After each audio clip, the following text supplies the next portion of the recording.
أعوذ بالله من الشيطان الرجيم.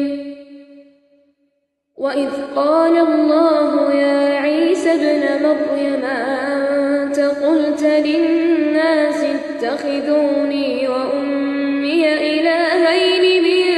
دون الله قال سبحانك ما يكون لي أن أقول ما ليس لي بحق إن